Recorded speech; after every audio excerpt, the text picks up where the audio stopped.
తిరుమలలో శ్రీవారికి కైంకర్యాలు భక్తులకు సదుపాయాలను టీటీడీ ఈవో ఆలయ అదనపు ఈవోలు జాగ్రత్తగా అందించాలని ఏపీ ప్రభుత్వ మాజీ ప్రధాన కార్యదర్శి ఎల్వి సుబ్రహ్మణ్యం కోరారు.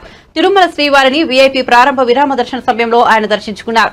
తిరుమల తిరుపతి దేవస్థానం హిందూ ధర్మ ప్రచారానికి వేదిక కావాలన్నారు.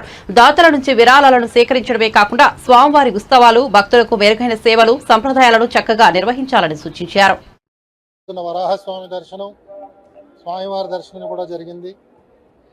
రాష్ట్రంలోనే ప్రజలందరికీ, దేశంలో ఉన్న ప్రజలందరికీ, భక్తులకి స్వామివారి అనుగ్రహం పుష్కలంగా లభించాలని, భక్తులే కాకుండా అందరూ కూడా ధర్మ మార్గంలో సంచారం చేయాలని ప్రత్యేకంగా ఈ మధ్యనే పదవీ బాధ్యతలు తీసుకున్న ప్రభుత్వంతో ముడిపడి ఉన్న అందరూ కూడా స్వామివారికి ఏ విధంగా చక్కని కైంకర్యాలు అందాలో, స్వామివారి భక్తులకి ఎలాంటి చక్కని సేవలు అందాలో వారందరూ కూడా జాగ్రత్తగా గమనించి భక్తులకు అందించాలని చెప్పి నేను సవినయంగా మనవి చేస్తున్నాను.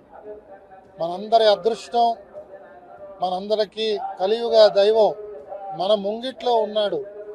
ఆ స్వామిని సేవించడానికి ఎంత చేసినా కూడా సరిపోదు. కాబట్టి ప్రభుత్వ పక్షాన మరిన్ని సేవలు అందాలని, ధర్మ ప్రచారానికి ప్రధానమైన వేదిక తిరుమల తిరుపతి దేవస్థానాలు కావాలని ప్రత్యేకంగా నేను మీ ద్వారా వారికి విజ్ఞప్తి చేస్తూ, భక్తులందరూ కూడా స్వామివారిని ఏ విధంగా సందర్శించాలో ఆ విధంగా సందర్శిస్తూ మానవాళి యొక్క అభ్యున్నతికి మనందరం కూడా ప్రార్థన చేయాలని మీ ద్వారా మనవి చేస్తూ, మీ అందరికీ కూడా నా ప్రత్యేక కృతజ్ఞతలు. ఓం నమో వెంకటేశాయ. తప్పకుండా ఈఓ గారిని నిన్న కలిశానండి.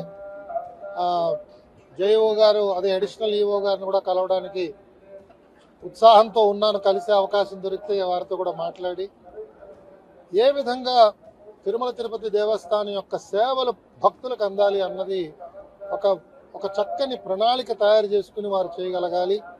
సమాజంలో అనేక రుగ్మతలకి ఈ రకమైన ధర్మ మార్గాన్ని వీరు ఒక చక్కని ఉదాహరణతో చూపించగలగాలి. వారు ధర్మంలోనే సంచారం చేయకుండా వారితో పాటు భక్తులందరినీ కూడా తీసుకెళ్లే ఒక గొప్ప ఆలోచన జరగాలి వారి ద్వారా. అది వారి మీద ఉన్న బాధ్యత. ఈఓ గారు